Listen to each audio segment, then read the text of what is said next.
नमस्ते दोस्तों, स्वागत है आपका मेरे चैनल पे। दोस्तों, आज हम एक चैप्टर पढ़ने वाले हैं जिसका नाम है यूटिलिटी यानी उपयोगिता। ये बहुत सारे एकेडमिक एग्ज़ाम्स और कंपटीशन एग्ज़ाम्स में आता है। क्लास कुछ बोर्ड के अंदर ये क्लास 11th में है इकोनॉमिक्स में, और कुछ में क्लास 12th इकोनॉमिक्स में है, और दूसरे कंपटीशन एग्ज़ाम में भी इसको पूछा जाता है। आइए इसको बहुत ही ईजी लैंग्वेज में हम समझने का प्रयास करते हैं। देखिए दोस्तों, सबसे पहले हमको ये जानना होगा कि यूटिलिटी या उपयोगिता का मीनिंग क्या होता है। तो मैं आपको बहुत ही इजी लैंग्वेज में सिखाता हूँ, जो आपको बस इतना ही याद करना, ज़्यादा डिटेल से जानने की जरूरत नहीं होती इसमें। देखिए, it refers to the want satisfying power of a commodity, यानी किसी भी वस्तु के अंदर जो आवश्यकता को संतुष्ट करने की शक्ति होती है, उसे ही यूटिलिटी बोलते हैं। यानी किसी भी गुड या कमोडिटी के अंदर किसी भी वांट या नीड को सेटिस्फाई करने की जो पावर है, वो यूटिलिटी है। जैसे एग्जांपल देखिए, जैसे कोई फूड यानी भोजन है। इस फूड या भोजन के अंदर ये पावर है, एक शक्ति है, जो आपकी हंगर की जो नीड है या वांट है उसको सेटिस्फाई कर सकती है। यानी खाना खाते ही आपकी जो वांट है वो पूरी हो जाती है। या आपका पढ़ने लिखने का मन है तो आप पेन कॉपी का यूज़ करते हो, टेबल कुर्सी का यूज़ करते हो, तो आपकी वांट सेटिस्फाई हो जाती है। सर्दी लगती है तो आप गर्म कपड़े पहनते हो, तो आपकी वांट सेटिस्फाई हो जाती है।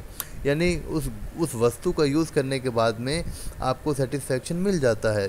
यानी यूटिलिटी का मीनिंग होता है कि किसी भी वस्तु के अंदर या किसी भी गुड या कमोडिटी के अंदर वांट को सेटिस्फाई करने की पावर, यानी उस वस्तु का यूज़ करते ही आपकी जो वांट है वो सेटिस्फाई हो जाती है, आपकी आवश्यकता संतुष्ट हो जाती है।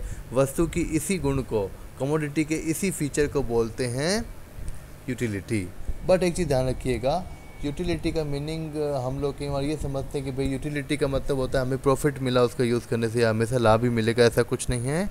यूटिलिटी का जो है लाभ या हानि या प्रॉफिट या लॉस से कोई संबंध नहीं होता है। यूटिलिटी जो है ये बिलोंग करती है सेटिस्फैक्शन से ओनली, कि आपको संतुष्टि मिली या नहीं मिली। जैसे एग्जांपल देखिए कि it is to be noted that utility does not mean getting profit only from the use of good. यानी यूटिलिटी का ये मतलब बिल्कुल भी मत समझिए कि किसी वस्तु का यूज़ करने से हमें हमेशा प्रॉफिट ही मिलता है, तो उसमें यूटिलिटी, ऐसा कुछ नहीं है। If a person get satisfaction by drinking alcohol और liquor, then alcohol is utility. यानी अगर कोई व्यक्ति शराब पीता है, सिगरेट पीता है, ड्रग्स लेता है, ठीक है, तो ये चीज़ें बहुत लॉस पहुँचाएगी, हानिकारक है स्वास्थ्य के लिए, मर भी सकता है, बीमार हो जाएगा। लेकिन ये लॉस पहुंचा रही है। लेकिन जो व्यक्ति इनका यूज़ कर रहा है, सिगरेट शराब जो पी रहा है, उसको ये सेटिस्फाई कर रही है ये चीज़ें भी, तो इनमें भी यूटिलिटी है। यानी यूटिलिटी का मतलब जो है वो प्रॉफिट या लॉस से नहीं होता है। यूटिलिटी का मतलब सिर्फ इतना है कि गुड का आपने यूज़ किया, वस्तु का आपने यूज़ किया, तो आपको संतुष्टि मिल गई।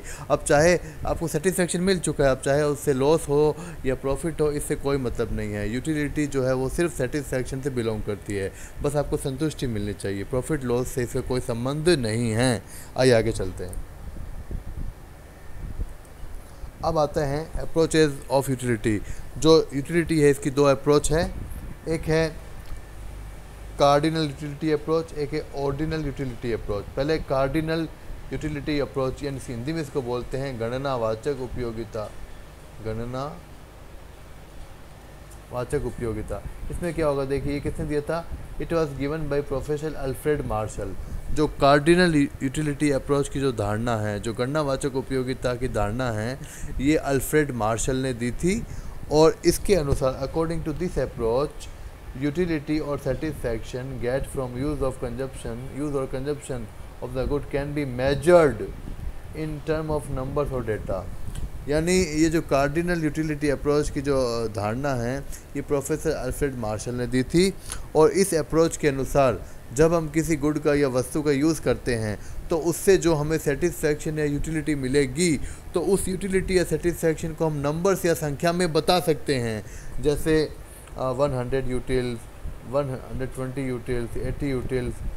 जो यूटिलिटी को मापने का जो मेजरमेंट है वो है यूटिल्स में मापते हैं इसको, ठीक है। तो कार्डिनल यूटिलिटी अप्रोच सिर्फ आपको यही बताता है कि जब भी आप किसी चीज़ का यूज़ करोगे, उपयोग करोगे या कंजप्शन करोगे, तो उसका यूज़ करने के बाद जो आपको संतुष्टि मिलेगी या जो सेटिस्फैक्शन या यूटिलिटी मिलेगी, उस सेटिस्फैक्शन को आप नंबर्स में बता सकते हो। तो इस चीज़ को बोलते हैं कार्डिनल यूटिलिटी अप्रोच। दूसरी है ऑर्डिनल यूटिलिटी अप्रोच जो पहली वाले का विरोध करती है, ये जो अप्रोच है ये J.R. हिक्स ने दी थी। और इस अप्रोच के अनुसार जब हम किसी गुड का यूज़ करते हैं, जब हम किसी वस्तु का यूज़ करते हैं, तो उससे जो सेटिस्फैक्शन मिलता है या यूटिलिटी मिलती है, उसको नंबर्स में जो है वो मेजर नहीं कर सकते। Can not be measured in numbers, because जो यूटिलिटी होती है वो साइकोलॉजिकल मानसिक चीज़ होती है जिसको नंबर्स में नहीं लिख सकते, केवल उसको ऑर्डर नंबर, सीरियल नंबर या रैंक दी जा सकती है। यानी जो ऑर्डिनल यूटिलिटी अप्रोच है J.R. हिक्स वाली, ये बोलते हैं भाई जब आप किसी वस्तु का या गुड का यूज़ करते हो तो उससे जो सेटिस्फैक्शन या यूटिलिटी मिलेगी उसको आप नंबर्स में नहीं बता सकते, नंबर्स में कन्वर्ट नहीं कर सकते, बिकॉज यूटिलिटी या सेटिस्फैक्शन तो एक साइकोलॉजिकल थिंग है, एक मानसिक चीज़ है, एक सोच है आपकी, इसको आप संख्या में नहीं बता सकते। जैसे आप ऐसा नहीं बोल सकते मैंने पेप्सी पी मुझे 80 का सेटिस्फैक्शन मिला, मैंने रोटी खाई मुझे 150 का सेटिस्फैक्शन मिला, ये आप नहीं कर सकते।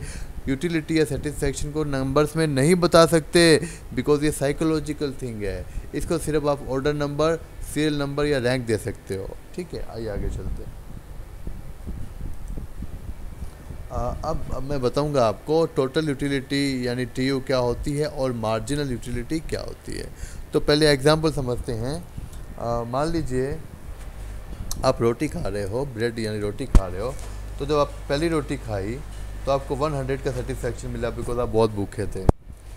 दूसरी रोटी खाई, मतलब दूसरी यूनिट खाई उसकी, तो आपको 40 का सेटिस्फैक्शन मिला। 3 रोटी खाई तो आपको जो पेट है वो भर गया। एंड जो 4 रोटी खाई, पेट भरने के बाद भी आप खा लिया आपने फुल से।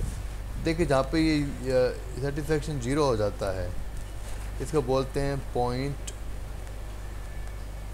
ऑफ सैटिटी और फुल सेटिस्फैक्शन।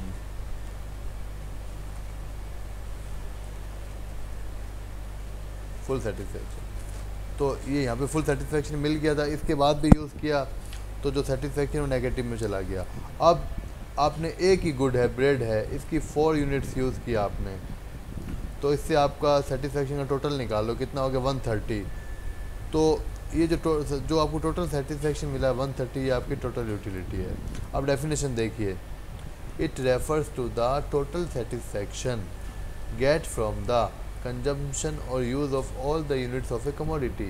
यानी जब हम एक ही वस्तु, जैसे मान लो रोटी, तो सारी यूनिट्स रोटी की यूज़ करनी, रोटी रोटी रोटी रोटी, या चॉकलेट है तो चॉकलेट चॉकलेट चॉकलेट चॉकलेट, तो एक ही गुड की सभी यूनिट्स, ऑल द यूनिट्स को यूज़ करने पे जो आपको टोटल सेटिस्फैक्शन मिलता है।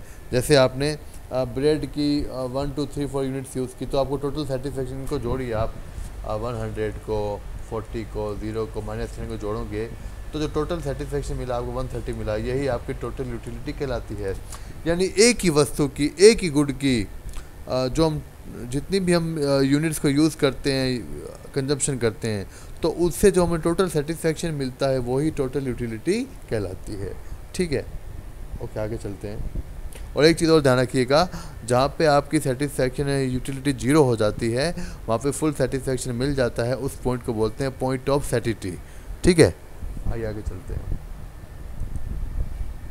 अब आती है मार्जिनल यूटिलिटी। तो पहले अपन एग्जांपल देखते हैं। मान लो जो आपने कोई वस्तु है, मान लीजिए टॉफ़ी है, जो आपने 10 टॉफ़ी खाई या 10 कोई 10 यूनिट्स यूज़ किया, तो आपको जो टोटल यूटिलिटी है, जो TU है, वो 1000 मिला। अब आपने इसमें एक बढ़ा दिया, एक चेंज कर दिया, 10 से 11 यानी 1 चेंज कर दिया, तो 1 के चेंज करते ही ये 1000 से बढ़ के 100 1050 हो गई। तो कितना चेंज आ गया, पहले 1000 थी, अब 1050 हो गई, तो चेंज कितना आ गया टोटल यूटिलिटी में, 50 का चेंज आ गया। तो जो 50 का चेंज आ गया, यही आपकी मार्जिनल यूटिलिटी है। यानी इसका मतलब क्या होता है, देखिए, it refers to the change in total utility by changing 1 unit of the good और कमोडिटी।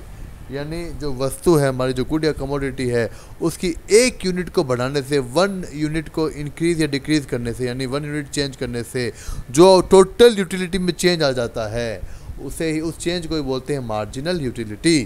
ठीक है, आइए आगे चलते हैं, यानी सीमांत उपयोगिता। अब आता है हमारा law of diminishing marginal utility, Hindi में से बोलते हैं सीमांत उपयोगिता हास नियम, सीमांत उपयोगिता हास नियम या घटती सीमांत उपयोगिता का नियम। देखो दोस्तों, इसका मतलब क्या होता है कि according to this law, as more and more units of a good are consume continuously, then marginal utility get from each successive unit decrease continuously. यानी जैसे जैसे आप एक ही वस्तु की मोर एंड मोर यूनिट्स का यूज़ करते रहोगे तो उससे मिलने वाली जो MU है, जो मार्जिनल यूटिलिटी कंटिन्यू फॉल होती जाती है। जैसे एग्जांपल बताता हूँ मैं आपको। देखिए, जैसे मान लो आप यूनिट्स ऑफ ब्रेड की बात कर लेते हैं, तो यहाँ पे 1 2 3 4 5 और यहाँ पे ले लेते हैं अपनी मार्जिनल यूटिलिटी। जब अपन ने पहली रोटी खाई, ठीक है, तो अपने को मान लीजिए 100 का सेटिस्फेक्शन मिला।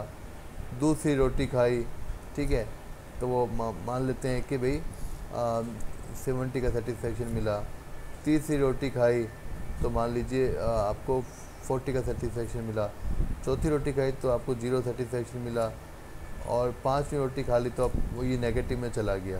तो देखो, आप ब्रेड है, एक ही वस्तु है, इसकी 1 2 3 4 5 मोर एंड मोर यूनिट्स का यूज़ कर रहे हो, तो इससे जो मिल रही है हमको, जैसे पहले यूनिट से हमको 100 का MU मिला था, मार्जिन यूटिलिटी मिली थी, दूसरे से कम हो गई, 70 की मिली, क्योंकि पहले हमारा सेटिस्फेक्शन कुछ मिल चुका, पेट भर चुका है। 2 रोटी खाने के बाद और पेट बढ़ गया तो और भी कम, 40 की सेटिस्फेक्शन मिला। 4 रोटी खाने के बाद हम बिल्कुल सेटिस्फाई हो गए तो 0 मिला। देन और भी रोटी खा ली तो नेगेटिव में चला गया। यानी जैसे जैसे हम एक ही गुड की मोर एंड मोर यूनिट्स का यूज़ करेंगे तो उससे मिलने वाली जो MU है वो कंटिन्यू फॉल होती जाती है, फिर 0 हो जाती है, फिर नेगेटिव में चली जाती है। इसी नियम को बोलते हैं लॉ ऑफ डिमिनिशिंग यूटिलिटी। जैसे एग्जांपल ये डायग्राम में देखिए कि जो कर्व यूटिलिटी का फॉल होता 0 पे और नेगेटिव में चला गया, तो इसको बोलते हैं law of diminishing marginal utility. अब हमारा इसमें आखिरी करते हैं एक topic, relationship between marginal utility and total utility. तो मैं आपको एक टेबल बताता हूँ, फिर डायग्राम बताऊँगा आपको, ठीक है। तो जैसे मान लीजिए मैं यहाँ पे लेता हूँ यूनिट्स ऑफ गुड, तो ये लेते हैं 1 2 3 4 5। यहाँ पे ले लेते हैं अपन MU 100 70 40 0 -10, और यहाँ ले लेते हैं टोटल यूटिलिटी। जो टोटल यूटिलिटी होती है ये इसका CF होती है। क्या होती है? Commutative frequency. जैसे 100 का क्या आ गया, 100 आ गया।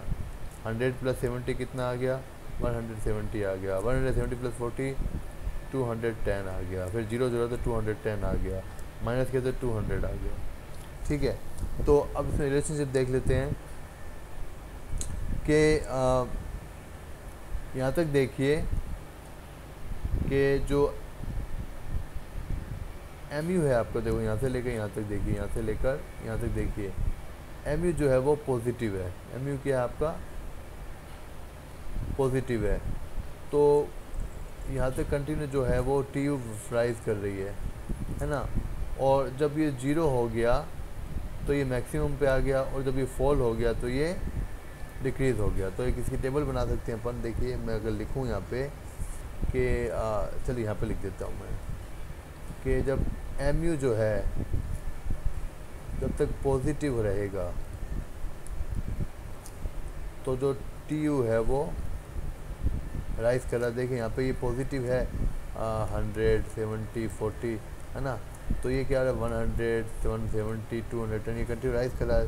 जैसे यहाँ से इस पोर्शन में देखिए जो है ये MU नीचे दिखाया गया है, तो ये पॉजिटिव में है। तो ये क्या हो रहा है, कंटिन्यू यहाँ तक क्या है, इस पॉइंट तक ये इंक्रीज़ कर रहा है। देखिए MU का TU का जो कर्व है।